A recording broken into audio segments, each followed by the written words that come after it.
Good morning 9th class. सब लोग आप कैसे हैं? अच्छे हैं और अपनी पढ़ाई पे ध्यान दे रहे हैं, लेकिन काम बच्चों का टाइम पे नहीं आ रहा है।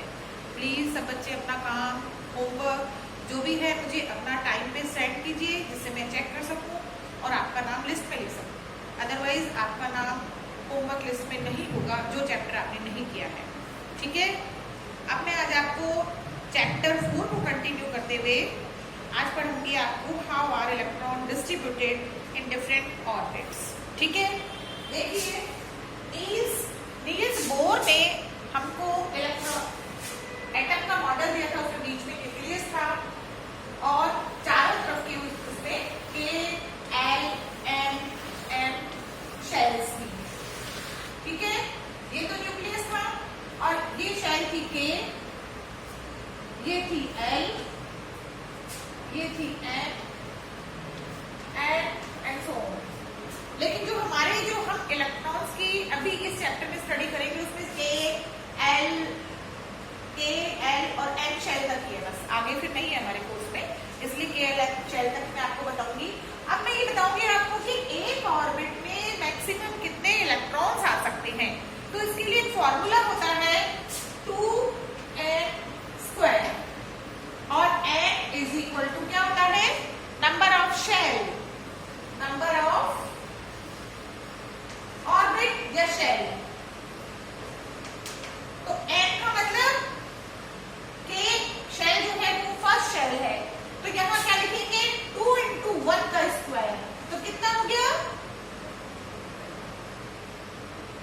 1 into 1 1 and 2 into 1 2। तो फर्स्ट ऑर्बिट में मैक्सिमम कितने इलेक्ट्रॉन आ सकते हैं, 2 इलेक्ट्रॉन्स। इसी तरह से सेकंड ऑर्बिट के लिए n इज इक्वल टू 2 होगा, तो 2 स्क्वायर, तो ये हो जाएगा 2 into 4 इज इक्वल टू 8। तो सेकंड ऑर्बिट में कितने आ सकते हैं, 8 इलेक्ट्रॉन्स आ सकते हैं सेकंड ऑर्बिट में। ठीक है, इसी तरह से थर्ड ऑर्बिट में 2 into 3 का स्क्वायर इज इक्वल टू 18। इसी तरह से इस वाले ऑर्बिट में कितने आ सकते हैं, 18 इलेक्ट्रॉन्स आ सकते हैं। इस तरह से इलेक्ट्रॉन्स का डिस्ट्रीब्यूशन डिफरेंट ऑर्बिट्स में होता है। ठीक है, अब देखिए ये आपके दे रखे हैं कुछ एलिमेंट्स के इलेक्ट्रॉनिक डिस्ट्रीब्यूशन, अलग अलग एटम्स के इलेक्ट्रॉनिक डिस्ट्रीब्यूशन दे रखे हैं आपको। मैं आपको एक एग्जांपल बोर्ड पे बताती हूँ। जैसे हाइड्रोजन का एटॉमिक नंबर क्या होता है, हाइड्रोजन का एटॉमिक नंबर 1 होता है, तो इसका जो होगा वो 1 इलेक्ट्रॉन होगा। इसी तरह से हाइड्रोजन के बजाय लिथियम दे रखा है, मतलब लिथियम का एटॉमिक नंबर 3 होता है, तो इसमें क्या होगा 2 तो इसमें आ जाएंगे, क्योंकि फर्स्ट शेल में मैंने अभी बताया आपको मैक्सिमम 2 इलेक्ट्रॉन्स आ सकते हैं। तो इसके लिए थर्ड ऑर्बिट होगा और उसमें कितने इलेक्ट्रॉन आएंगे, 1 आएंगे। इस तरह से 1 2 3 हो गया इसमें। ठीक है, इसी तरह से देखिए आपके इसमें सब में दे रखे हैं, मैं आपको बताती हूँ। मैग्नीशियम में देखिए, मैग्नीशियम का एटॉमिक नंबर होता है 12। ठीक है, मैग्नीशियम का एटॉमिक नंबर 12 होता है। तो इसके देखिए फर्स्ट ऑर्बिट में कितने आ गए 2, फिर सेकंड में कितने आएंगे 3 4 5 6 7 8 और 2 10 हो गए। इसके लिए थर्ड ऑर्बिट और आएगा और उसमें कितने इलेक्ट्रॉन आएंगे 1 and 2। ठीक है, तो इस तरह से 12 इलेक्ट्रॉन हो गए। इस तरह से अलग अलग ऑर्बिट्स में अलग अलग एटम्स में अलग अलग इलेक्ट्रॉनिक डिस्ट्रीब्यूशन होता है। समझ में आ गया? और इसका फॉर्मूला होता है 2n स्क्वायर। इसमें n क्या है, नंबर ऑफ ऑर्बिट। आगे समझ में सबको? ठीक है, अब हमारे पास एक टर्म आती है वैलेंसी। क्या होती है वैलेंसी? देखिए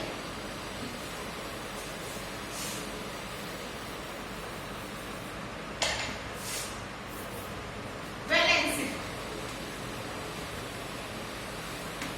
combining capacity of the atom is called valency. देखिए दो एटम्स आपस में या तो इलेक्ट्रॉन देते हैं, लॉस करते हैं, या इलेक्ट्रॉन गेन करते हैं, या इलेक्ट्रॉन्स का शेयरिंग होता है। 3 पॉसिबिलिटीज हो सकती है जब कोई भी एटम्स आपस में रिएक्शन करते हैं। तो लॉस जब करते हैं तब तो पॉजिटिव चार्ज आता है, गेन जब करते हैं तब नेगेटिव चार्ज आता है। ठीक है, और ये गेन और लॉस या शेयरिंग क्यों करते हैं, क्योंकि लास्ट ऑर्बिट में जब भी कोई भी इसका रिएक्शन होगा तो लास्ट ऑर्बिट को फुलफिल रहना जरूरी होता है, इसलिए ये लॉस होना, गेन होना या शेयरिंग होना होता है। जैसे मैं बताती हूँ आपको एक एग्जांपल लेके, NaCl का Na में कितने होते हैं 11 और Cl में कितने होते हैं 17, ठीक है, एटॉमिक नंबर। तो Na का जो होता है 11 होता है, ये इसका न्यूक्लियस है, तो ये 1 2 फर्स्ट ऑर्बिट में, सेकंड में 1 2 3 4 5 6 7 8 और लास्ट ऑर्बिट में 1 इलेक्ट्रॉन आएगा, ठीक है। अब प्लस करके देखिएगा, क्लोरीन में फर्स्ट में 2 आ गए क्योंकि इसका 17 होता है, क्लोरीन का इसका 11 होता है, याद रखिएगा। एटॉमिक नंबर है ये, और एटॉमिक नंबर जितना होता है उतने ही नंबर ऑफ इलेक्ट्रॉन्स होते हैं किसी भी एटम में। तो इसमें सेकंड में कितने आ गए 2 3 4 5 6 7 8 10 हो गए, और लास्ट में कितने आएंगे 7 2 3 4 5 6 7 हो गए। अब ये दोनों जो NaCl का मॉलिक्यूल बनेगा, Na एटम Cl एटम, दोनों का जब Na प्लस, यहां लिख लेते हैं Na प्लस Cl, तो Na तो क्या करेगा, एक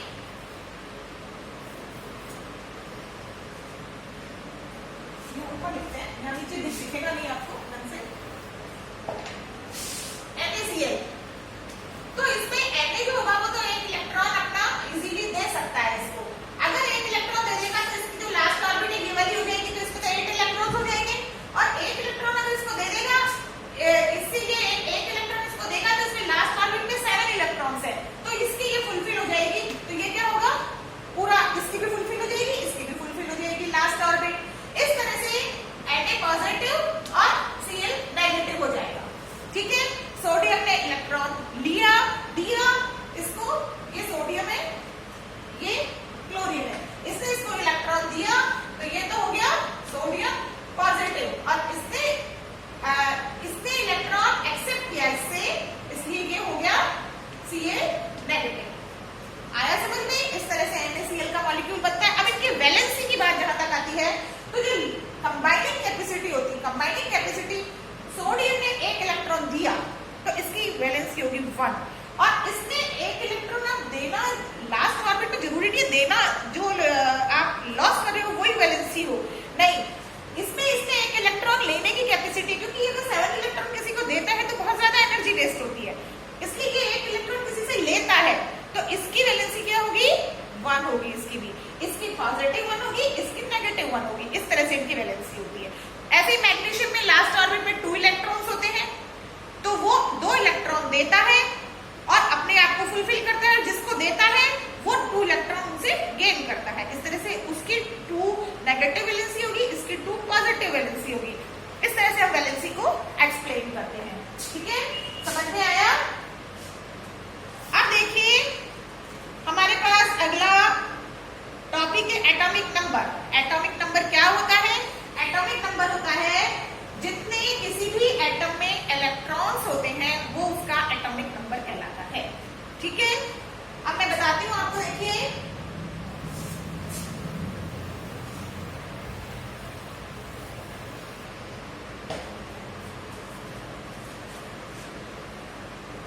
we know that protons are present in the nucleus of an atom। किसी भी एटम के बीच में जो होते हैं प्रोटॉन होते हैं और न्यूट्रॉन्स होते हैं। प्रोटॉन पॉजिटिव होते हैं, न्यूट्रॉन्स न्यूट्रल होते हैं, और जो इसके चारों तरफ इलेक्ट्रॉन चक्कर लगाते हैं ये नेगेटिव होते हैं, ठीक है। हमेशा प्रोटॉन्स और इलेक्ट्रॉन्स की जो नंबर होता है वो सेम होता है, इसीलिए इनका चार्ज होता है बराबर बना रहता है, पॉजिटिव प्लस नेगेटिव, इसलिए जो एटम होता है वो स्टेबल होता है, ठीक है। It is the number of proton of an atom which determine its atomic number। Number of protons जो होते हैं न्यूक्लियस में वो डिटरमाइन करते हैं एटॉमिक नंबर को। It is denoted by Z protons, इसको Z से डिनोट करते हैं। All atoms of an element have the same atomic number Z। In fact, elements are defined by the number of protons they processes।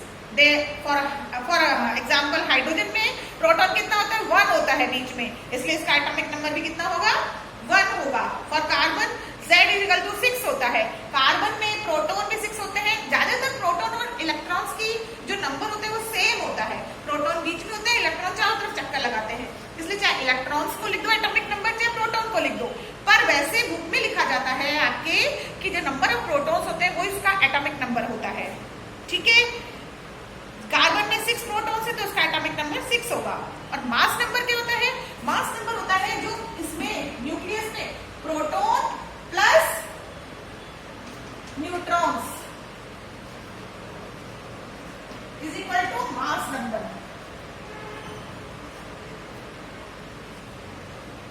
Protons plus neutrons, जो सारा किसी भी atom का जो मास होता है उसके न्यूक्लियस में होता है, तो न्यूक्लियस में क्या क्या होता है? प्रोटॉन और न्यूट्रॉन पाए जाते हैं, और दोनों को प्लस कर दिया जाए तो उसका मास नंबर आ जाता है। After studying the properties of the subatomic particle of an atom we can conclude that mass of an element is practically due to protons and neutrons alone. These are present in the nucleus of an atom. Hence, protons and neutrons are also called nucleons. Therefore, the mass of an element resides in its nucleus. For example, mass of carbon is 12U. क्यों होता है? क्योंकि ये 6 इसमें proton होते हैं और 6 ही इसमें न्यूट्रॉन्स होते हैं, तो इसका मास नंबर क्या होगा? 12 होगा।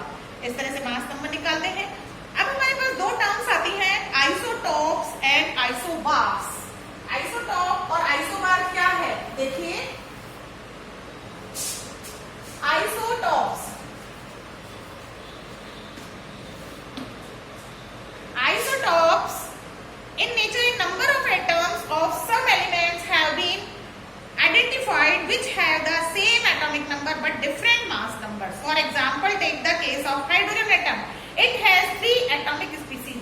कुछ एटम्स ऐसे होते हैं कि उनका एटॉमिक नंबर जो होता है वो तो सेम होता है, और जैसे 3 हाइड्रोजन के एटम्स हैं, उन तीनों का एटॉमिक नंबर सेम है पर मास नंबर डिफरेंट है, तो वो एक दूसरे के आइसोटॉप्स कहलाएंगे।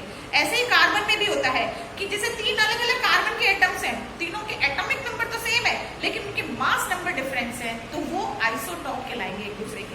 आया समझ में? तो जैसे हाइड्रोजन के 3 आइसोटॉप्स हैं, protium H11, deuterium H21 and tritium H31। H11, H12, H13 इस तरह से होता है। सॉरी, ये इस तरह से लिखते हैं, ऊपर 2 लिखते हैं और इस तरह से होते हैं। तो ये हाइड्रोजन के अलग अलग आइसोटॉप्स है। ठीक है, इसको पहले को बोलते हैं हम प्रोटियम, ड्यूटेरियम एंड ट्राइटियम, 3 होते हैं इसमें। ठीक है, ये इसके मास नंबर डिफरेंट होते हैं, इसलिए इनको एक दूसरे के आइसोटॉप्स कहा जाता है।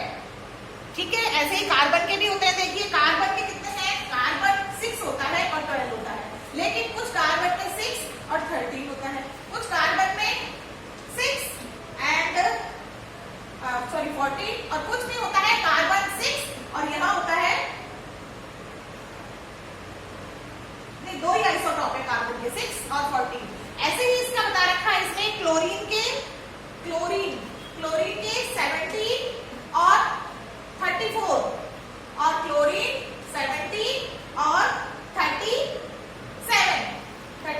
और 37। तो ये है तो सारे, ये दोनों कार्बन के एटम है, ये दोनों क्लोरीन के एटम है, ये तीनों हाइड्रोजन के एटम है, तो इनके एटॉमिक नंबर तो सेम है लेकिन इनकी जो मास नंबर है वो डिफरेंट है। ऊपर मास नंबर लिखा जाता है, नीचे एटॉमिक नंबर लिखा जाता है। तो ऐसे एटम्स को क्या कहा जाता है? आइसोटॉप्स कहा जाता है। इसी तरह से एक अपने पास टर्म आती है आइसोबार्स। आइसोबार्स होते हैं जिनमें एटॉमिक नंबर डिफरेंट होते हैं और मास नंबर सेम होते हैं। तो उसका बिल्कुल ऑपोजिट हो गया ना एकदम। जैसे इसमें दे रखा है कि calcium atomic number 20 and argon atomic number 18।